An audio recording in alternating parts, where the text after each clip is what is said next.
Welcome to Let's Talk Football with me, Chris. And me, Richard. The podcast bringing you the latest in football news. Every week we discuss all the big talking points in the world of football and preview all the action in the week to come. In this week's podcast, the Ronaldo interview overshadows United's last gasp winner at Craven Cottage as a new star is potentially born. Arsenal go into the World Cup break 5 points clear following City's loss to Brentford. And we count down to the start of the World Cup as England arrive at their base in Qatar. Lots and lots to get through this week. So, let's talk football. Well, hello everybody. Hi. Hello and welcome back to another Let's Talk Football podcast. I hope we're all doing well and keeping good and starting to get into a little bit of World Cup fever now that the season's over. Because it's taken a bit of time, and I thought it would, but I can feel myself starting to ramp up. So can I. Yeah. I'm like, I'm looking forward to watching the first game on Sunday, and then obviously England playing the second day Helps. and even Wales. 'Cause I think Wales play on the Monday as well, don't they? So we're going to get proper into it from the start, practically. Yeah. So it's going to be good.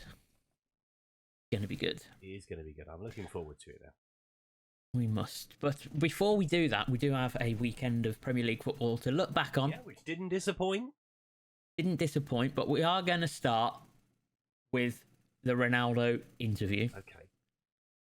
So, depending on when you've heard this, you may have seen the whole thing. Obviously, we're recording this before it goes out on Wednesday, or on the Wednesday, the whatever date it is, tomorrow the 16th. Yeah. So we're recording that this podcast before that. So we've only seen the quotes and the little preview sections that have come out of that. Mm-hmm. And as a United fan, I have an opinion. Go on then. I think he's done at United. I think his goose is very much cooked. Yeah. There might have been a way back if he hadn't have said that he had no respect for his manager. Yeah. Because I think at that point, you're gone. Yeah. Mentally, you can't undermine your manager. Yourself. Yeah. You can't. What does Eric Ten Hag do? Oh, come back. Yeah. You don't respect me. Yeah, come play for me.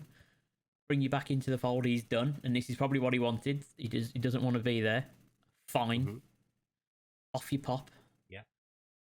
No one's. Fergie's always said, when a player starts to think that he's bigger than the manager or the football club, then they need to go. Yeah.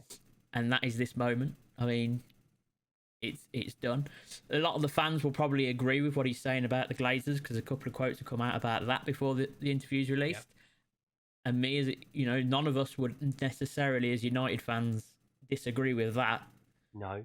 But it's this bit about his manager, which undermines his manager, which teammates in a difficult position. Lindelof has already been in a Sweden press conference having to go, I'm not answering any questions about it. So this is going to happen to United players, I feel, all the way through the World Cup at this stage, or at least in the build-up to it. Yeah, definitely. Yeah, until we get into the action at least. Yeah. So I think a lot of managers now will be going, well, I can't put my United players in the press conferences, can't put them out for interviews or whatever, because they're going to get asked about it. It's just going to dominate the press conference, isn't it? Yeah. Yeah, and it's going to disrupt a lot of teams. It's going to disrupt Portugal's build-up as well, I think. Yeah. I mean, there's already videos about Bruno Fernandes is cold shouldering him. I've seen him apparently cold shouldering him anyway, and there's an image of them training where they're not making eye contact. But I think that was due to with the lens, and they're actually probably not as close to each other as the camera was making out. Yeah. But it's a very badly timed. It's ill-advised and badly timed. It's weird, actually. Obviously, this has been done without Manchester United's knowledge, I'm guessing. Totally, and none of us are going to sit here and have a go at the issues that he was having in the summer with his daughter. I think No, that's fair, that's right, and he obviously has his feelings about that, so we mustn't discount his feelings that maybe some of the senior people at the club treated him in that respect. But if you want to leave my pure issue is what he said about his manager, because that just puts you, the fan, especially with the fans, it's ill-advised as well, because the fans really like Eric Ten Hag. And it undermines the dressing room, it undermines everything. Yeah, so it's just, You're done. Yeah. You're done. Off you go. And I think everyone's feeling the same at this point. It's now time to end that relationship and everybody just walk away. They're looking into whether he's in breach of his contract, aren't they? Well, yes, that's so we can release him without having to pay him a penny, I think. But then there are better ways to go about it, aren't there? Yeah, there are, and I think it leaves him in a tricky situation. Yeah, because with all due respect to Cristiano Ronaldo, none of the big clubs are going to want this headache at this point now. You know, for what he's going to cost you in wages, no one's going to want this. No one's going to want this headache. So he ain't going to end up at a top club after this. You can see by his performances this year, he has started to wane. The power is not there anymore. Yeah, but a lot of that might be, you know, if his attitude has been this, and this is the thing that's been in him all the time at the minute, is that he doesn't want to I'm not happy. I'm not doing this. Manager doesn't like me. I don't want to be here. People don't want me here. That all builds up, and that can create that pressure on yourself, and then that might be affecting his performance. Yeah, that might be, but at the same time, you've kind of brought this on yourself a little bit with the way that you leaked out to the press that you wanted to leave in the summer. Then being left in a situation where nobody else wanted you. Yeah. So having to go crawling back to sort of, please, I want to play for you now. Which makes everything even worse for him that he's done this. I mean, I don't know who's advised him. I don't know who's thought, yeah, Cristiano, this is a great idea. Who's in there going, don't do this? Or definitely, you know, you want to keep the fans on side, which I'm guessing is partly why he wanted to communicate, because he wants to get across to the fans. Yeah. That I'm unhappy. With the United fans in particular. Obviously, there's Ronaldo fans out there that are just going to back him no matter what he says. But United fans in particular, I think will be like, well, you can't say that about the manager. No. Especially when the fans have really got behind him, really seen the progress that the team have made. Yeah, and they're playing well. Few months. So it's bizarre. The whole thing's bizarre to me. Yeah, it really is. What are your thoughts? What are your thoughts on it all? It's just bizarre, as you say. It's just, from the outside looking in, it is a man that has just gone into the dressing room and just dropped the mic and just gone, I'm just going to tell all to everybody. It's like, why would you do that now? You know, all right, the season is broken. We're not in the season anymore. But it's like, why would you do that just before the World Cup? Knowing that that's going to fester now until January, because you can't go anywhere until January unless they rip up his contract. Yeah. Which I think they might end up doing. They'll come to a mutual agreement. You know, they'll give him X amount and let him go on his way. It just seems really bizarre. It's like, just be a good boy and sit on your ass and do nothing. That's it. And all he had to do is wait till... You know what I mean? This is a conversation he probably could have had. And then he can go. He didn't even got to wait till June. He could go in January if he turned around and said, he didn't have to say anything. I think that's the biggest thing. Not publicly. No. That's the thing. If he was internally, turned around to his manager and said, look, this ain't working for me anymore. I want to go. I don't like the playing time I'm having. This isn't working. I'm pretty sure Eric Ten Hag could go, yeah, sure. Off you go. Right. Yeah. Because I think he's just been a constant headache for the manager this season. Constant from literally his first press conference to now. To now, it's just been one headache after the other with the whole not wanting to come on against Tottenham, with the stuff in the summer. It's been a nightmare. And apparently, even this weekend, you know, he was told he wasn't going to start, but he said, "Come along, you know, come. We want you in the squad. You'll get some time." And then he apparently said, "Oh no, he's ill." Yeah. Obviously, he knew all this was happening, was about to come out, and because apparently they found out about the interview on the way home from the game from Fulham. So there's no surprise he didn't really want to be around his teammates at that moment or his manager, knowing the quotes that were probably going to come out. Yeah, what is it about clubs leaving Fulham and finding news out? Obviously, Steven Gerrard found out leaving Fulham that he was on his way out as well. Yeah. He said, "Odd place to go, Craven Cottage this year. Don't go there." Should we park the Ronaldo stuff and move on to the game itself? Oh yeah, we've got plenty of stuff to get on with. So back to the football then, and Alessandro Garnacho. I'm glad you said his name. I was struggling with that. It's not that hard. But yeah, Garnacho, what a goal that was. Yeah. I mean, for me, it was his acceleration. Yeah. I watched it as I remember watching it for, as it happened. I just thought, oh my god, how's he? He just found a gear out of nowhere, and he just kind of left the he was defender striding, behind. Yeah, and then he just went bang, bang, bang, bang, bang, and he was in. And obviously, the interplay between him and Ericsson was really good as well. Picked the ball out there, and to find the corner like that in that moment, in the pace he was moving at as well. By the way, he hadn't slowed down when he hit that. No.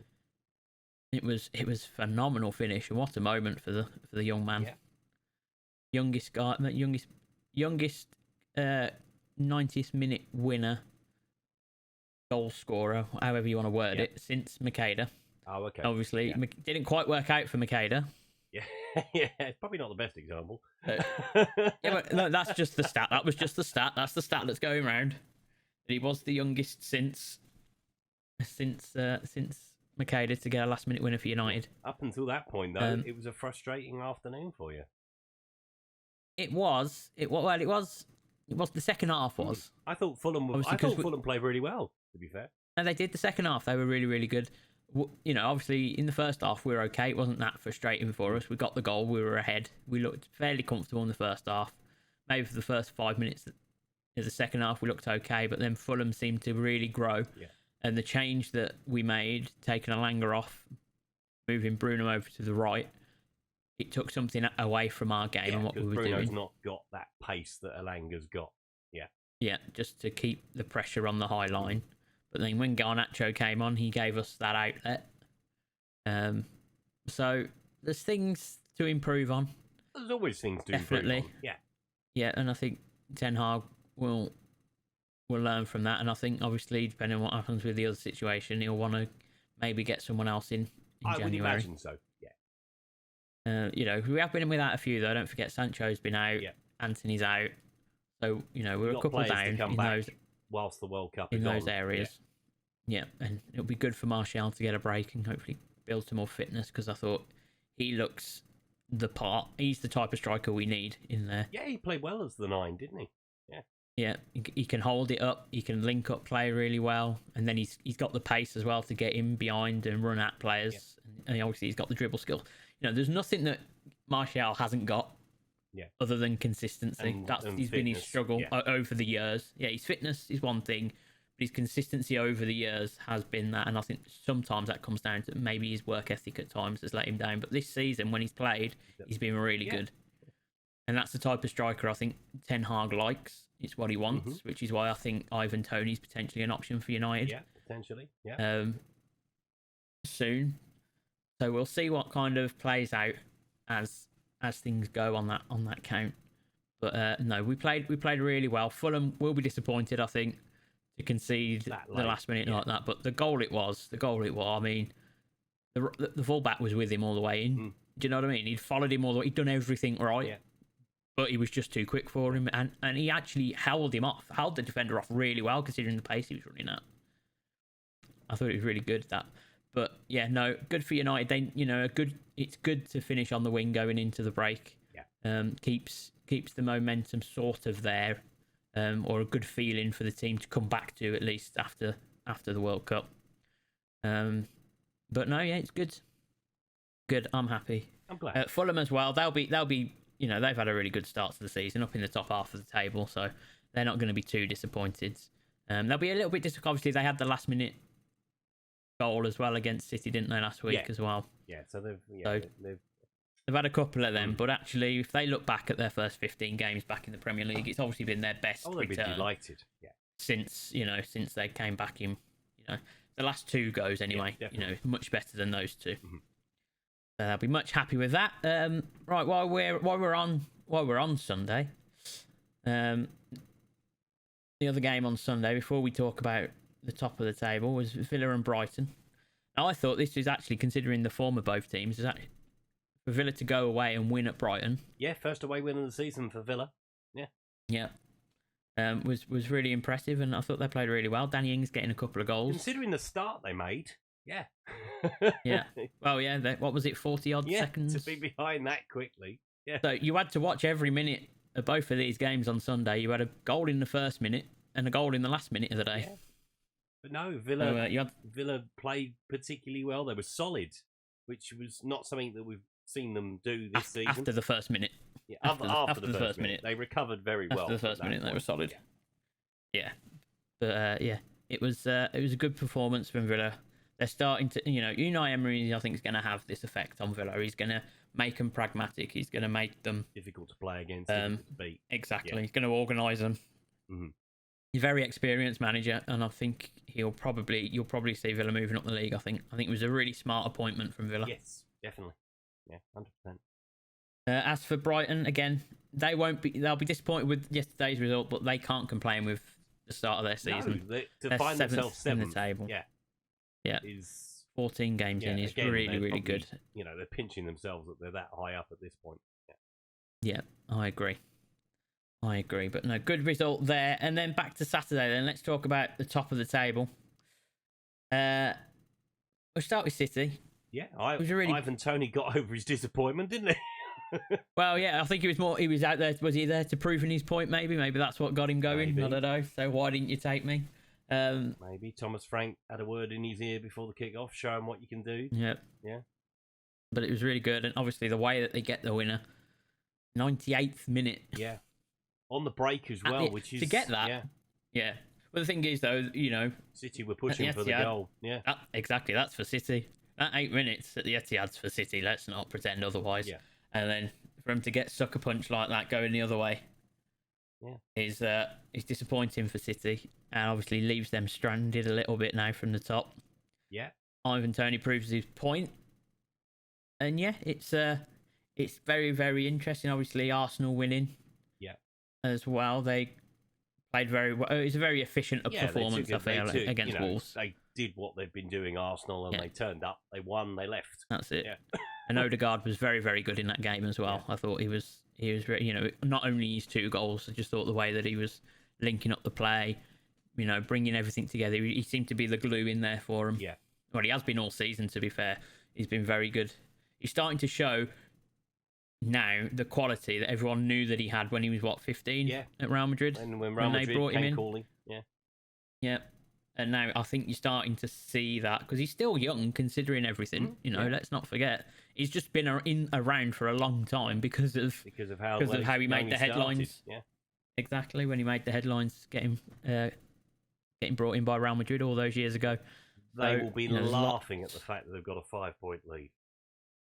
Oh, Arsenal, they won't believe that that's a 5-point lead. I mean, they'll be unbearable, Arsenal fans, but, you have to take that out of the equation. And so, fair play. I think they have been the most consistent team in the league anyway. Obviously, because that's why they are where they are. Yeah. And... they haven't had up and down performances. I think they, even in the United game that they lost, they've been consistent they were good throughout the games. Yeah. They were good in that game, even though they lost that one at United. It's whether they can now take that break, come back, and hit the ground running it's if again. The pressure ramps, and the pressure ramps up a bit more because City are 5 points off now, but they're not going to be slowing up after the World Cup. If anything, City will start. This is when City kick into gear. Second half of the season. Exactly. Yeah. Well, we're not even really halfway through the season yet either. Let's remember that we're only 14. Well, they're 14 games in each, aren't they? They're so there's a long way. And they've still 5 games to go before we're half. Yeah. That's it. Yep, they've got to play each other twice. So all these things are kind of leading up to what will be an interesting race. I think in the new year. Well, at Christmas when everyone's back. Yeah. It's looking very, very tasty at the top.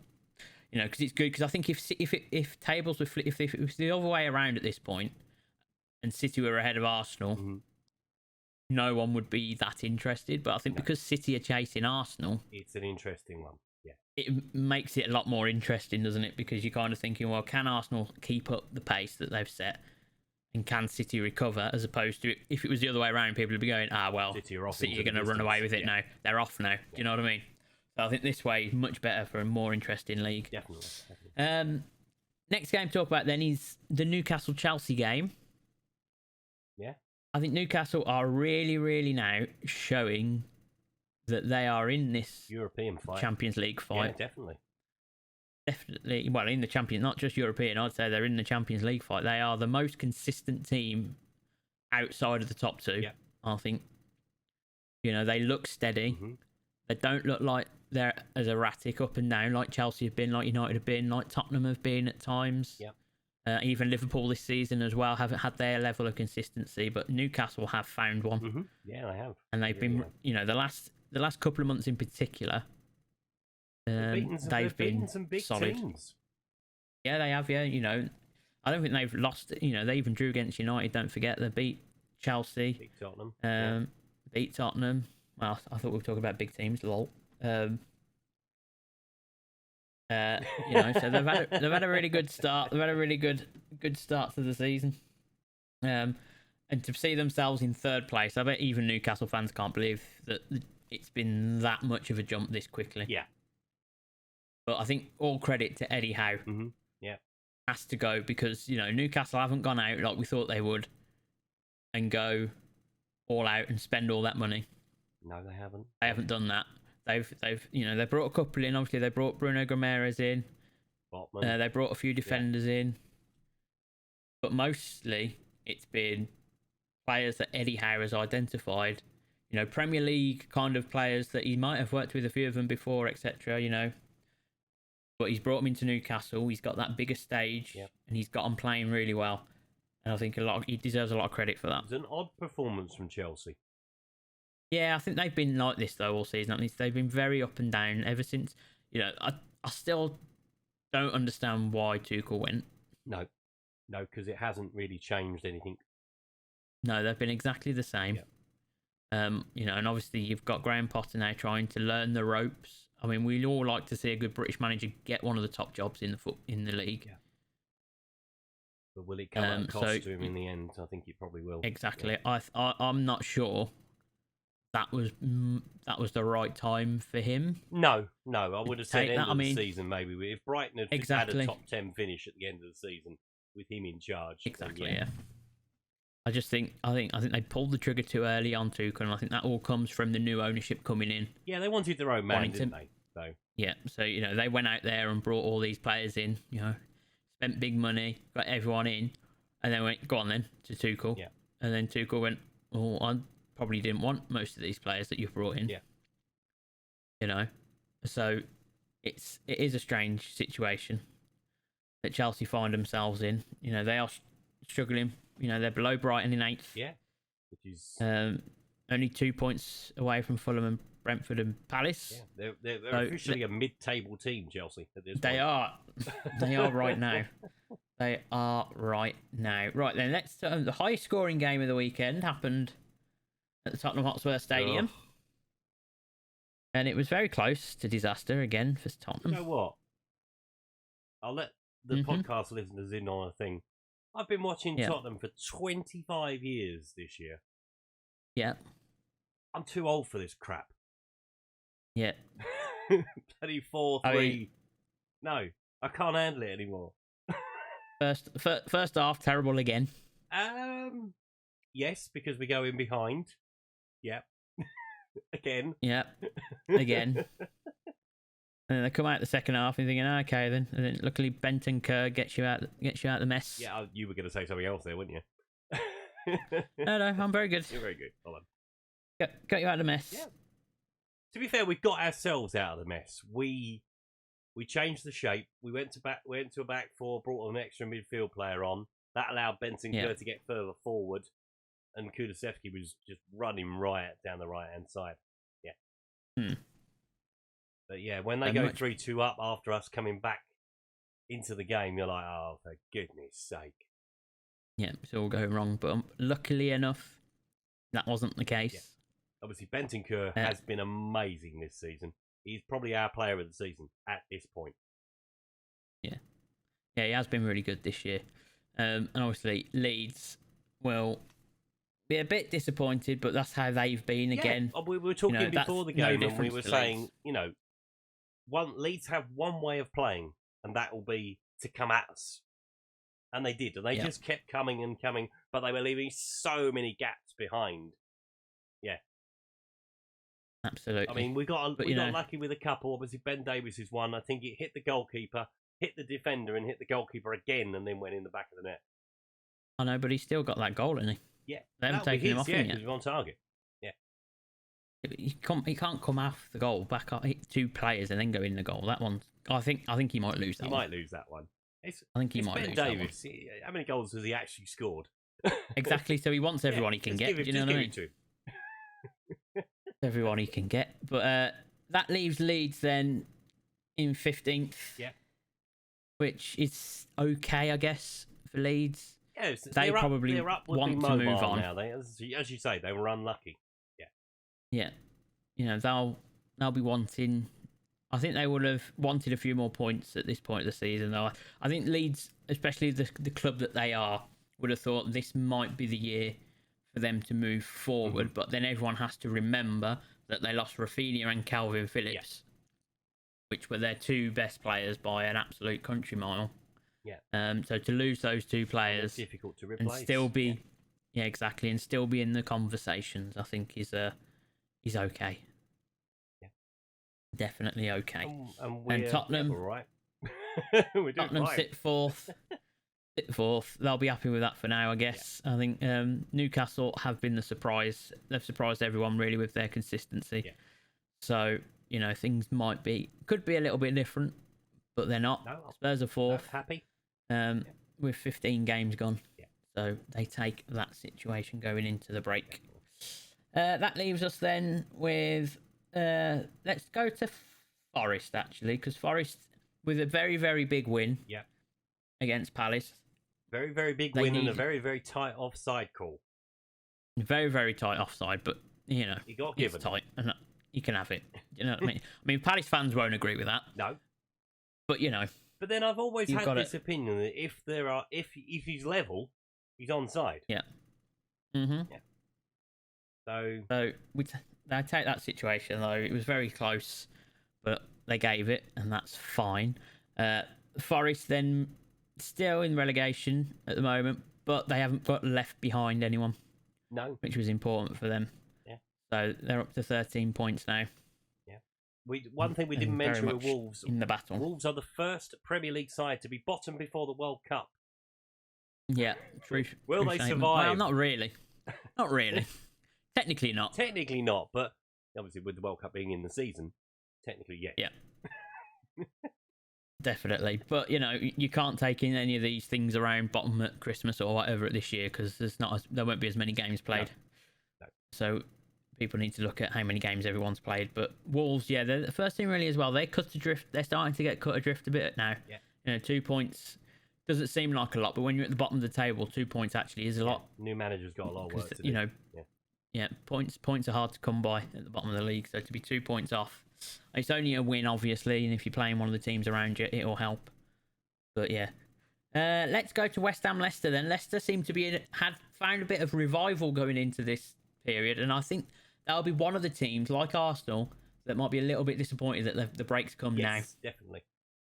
Because they were really finding their mojo. Their groove, yeah. They're finding the groove again, finding their way back into it, and starting to make their way back up the table. Thankfully, Maddison's all right, it seems. That was I was about to mention that. He went off injured, didn't he, after scoring? Well, not right after scoring, but got his goal and then went off late on.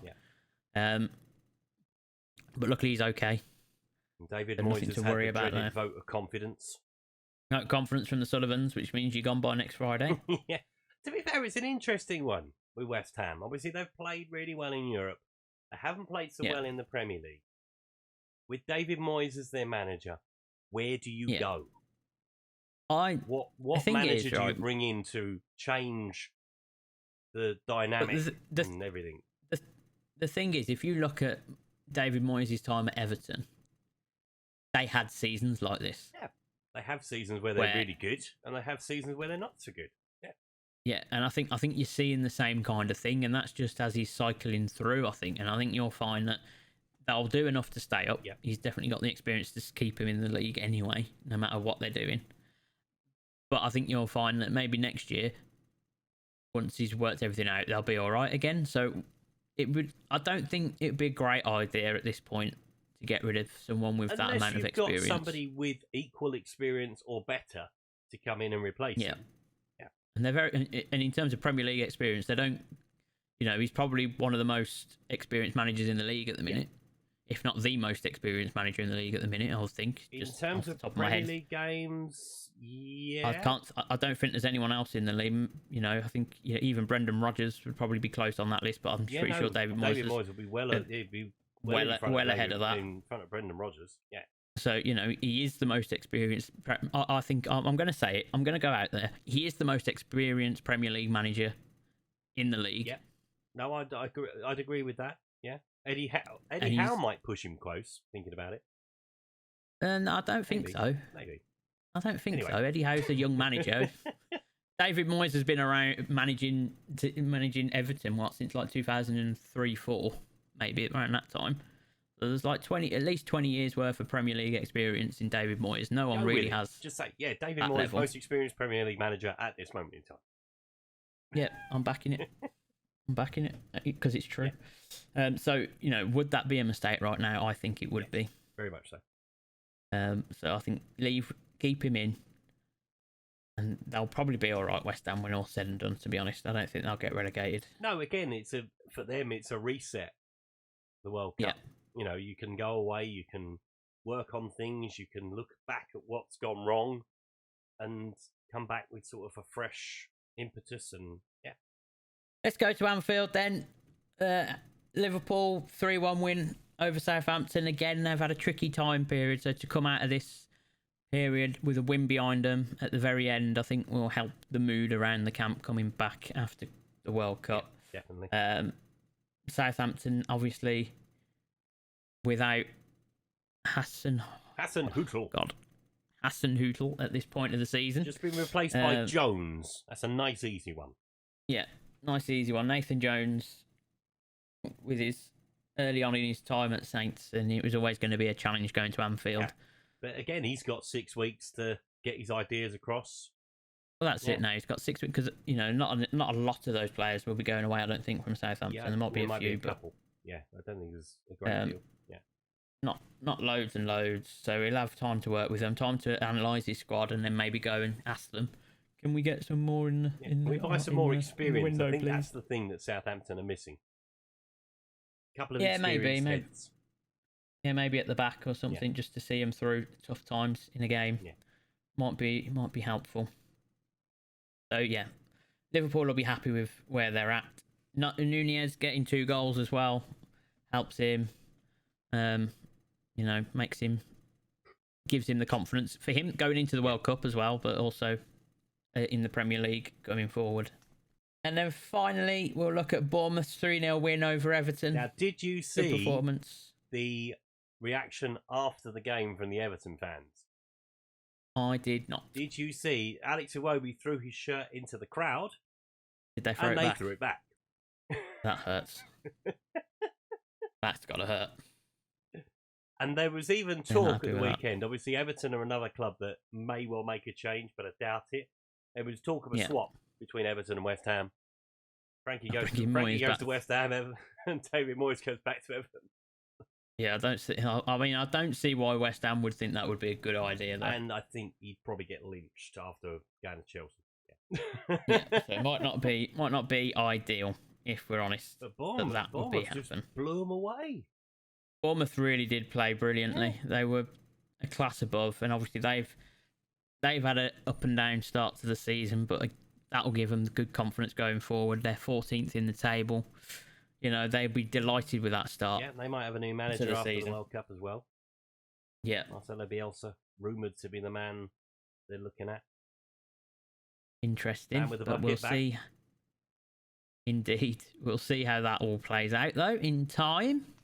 That's the Premier League. So if we have a quick talk about the table then.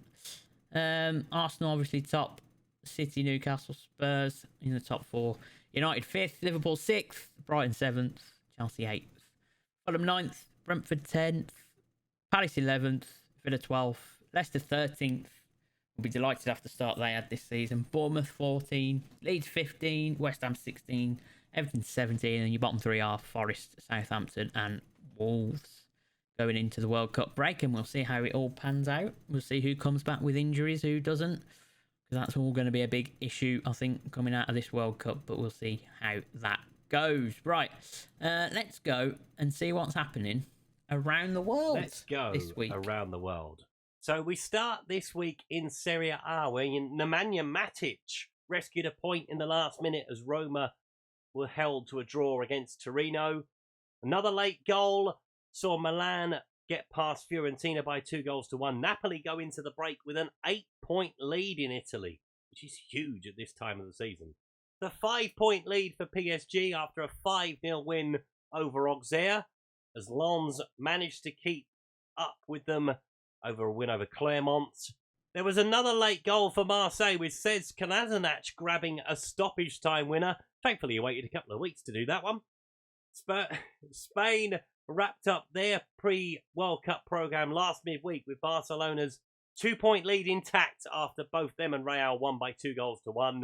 Sevilla's struggle continues as they lost to Real Sociedad. Bayern Munich continued to lead the way in Germany after a 2-0 win over bottom club Schalke. Leipzig moved up into third after beating Werder Bremen.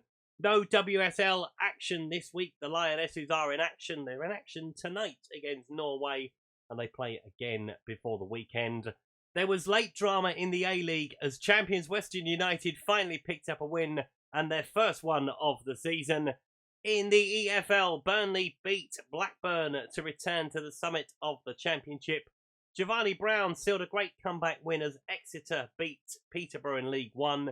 No crazy games in the National League this week, but Wrexham were held by Wilston in front of their biggest crowd ever.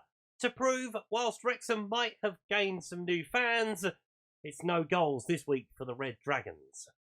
Well, there we go. Well, that's the last one of that, I think, because obviously world football will be coming to a pause during the World Cup, so there won't be any more around the world until after the World Cup. Yep. We're going to park that feature. That'll be on the side for now. And I guess then I must ask how, before the World Cup, how our old friend Donis has been getting on. So Donis is back on the bench this weekend for FC Zurich. They won 4-1, Chris. Nice. Yeah. So it's just the influence, isn't it? Yeah, so the 4 points is back. now the gap between them and Winterton in front of them. But the Swiss League, they don't come back until January the 21st. That's a long break. That'll be just loving over life. 2 months. That'll be loving life. Loving life in Switzerland. Yeah, so... Yes, please. I'll have that holiday. Yeah, so Donis is he's going to be twiddling his thumbs for a little while. I think one of my favourite bits of news, and I think you told me about this the other day, was it Ashton? Oh, Ashton United. Yeah, and Erling Haaland. Yeah. Yeah. Do you want to tell our good viewers? So Ashton United, who are a non-league side in England, they put in a request to Manchester City to have Erling Haaland on loan whilst the World Cup is on. You love that. Great stuff. Gotta have balls to do it, but yeah. I don't know whether it was rejected or not yet, though. Yeah, I imagine the answer is probably no on insurance grounds. Probably. If nothing else. Yeah. So then, World Cup is coming. The fever is catching up with us. And so I thought this might be a good opportunity for us to kind of, let's put some things out there as to what we think may or may not happen. So let's see. I'm going to ask you a few predictions. Okay. All right, let's go for a few predictions, ideas, what you think might happen in the World Cup. Okay. So let's start with, obviously, the winner. Who do you think is going to win the World Cup? I think it is going to be a team from South America that are going to win the World Cup. That's not an answer to the question. Who is going to win the World Cup? I can't choose between Brazil or Argentina. I think it'll be Brazil. Brazil have got the better squad, but wouldn't it be perfect for Messi to go out with a World Cup win? I mean, whoever wins the World Cup is going to have earned the World Cup. Yeah. So I don't buy any of this, because it could be Neymar's last World Cup as well, by the way. So let's remember that too. So teams will win. It would have been nice for Gary Lineker to win the World Cup in his last World Cup, wouldn't it? It would have been nice for a lot of players to win the World Cup in their last game or whatever. I just feel with the temperature out there, it will definitely be someone from South America. Yeah, I think Brazil will do it. I think they've got, I was looking at the squad the other day, and you just kind of don't realise it with Brazil sometimes. Yeah, they left out Firmino altogether. Well, it's just the turnover. You think, they lose all the big names, and then you look again and you go, oh, actually, I'll do it every time with them. obviously they've had a few shaky tournaments as well in between recently. But the funniest thing from the Brazil I think they'll squad do well. Was Dani Alves, who is like 39, got in the squad ahead of Emerson Royale. Yeah, I love that. But also, Pepe is still in the Portugal squad, by the way. Let's not. Bloody Nora. Yes, Pepe's still going. Pepe must be, 38 now? Oh, he must be in his 50s, I think, Pepe. Jeez, he's been around for donkeys. But yeah, it's interesting, that. I think Brazil will win it. Yeah. Golden Boot, then. Harry Kane. Who's getting... You think Harry Kane's I don't think England are going to go far enough to enable him to get it. I mean, the chance he's got, obviously, is that we've got Iran in our group, but England notoriously do rubbish in the World Cup against teams like this. Yeah, Trinidad and Tobago springs to mind. Yeah, Trinidad and Tobago is the one that sticks in my mind. Obviously, we did all right against Panama last time around in Russia. Yeah, we beat Panama 5-1, didn't we, last time? Yeah. It was 6, I think. 6, was it? Yeah, I think it was 6. So, yeah, I just don't think he'll get enough games to do it. Maybe. So I think Mbappe is the other choice. I think maybe a cheeky little Neymar might be in there. Possibly. I think if I think Brazil are going to go all the way. Yeah. They're going to need him to do well. Mm-hmm. So I think Neymar could end up with a golden boot. Even Richarlison would probably be a good shout. Maybe. Yeah, he could be in with a shout with it. He's going to be up front for him, isn't he? A lot of the time. Yeah. So, absolutely. So going on to that, then, how far do you think England will go? Quarters. You think quarters? I think quarters too, because I think that potential game against France. That the French are going to beat us if we get there. Yeah. I mean, obviously, France are never too far away from a bit of drama. No. Internally. And they are missing a few big players.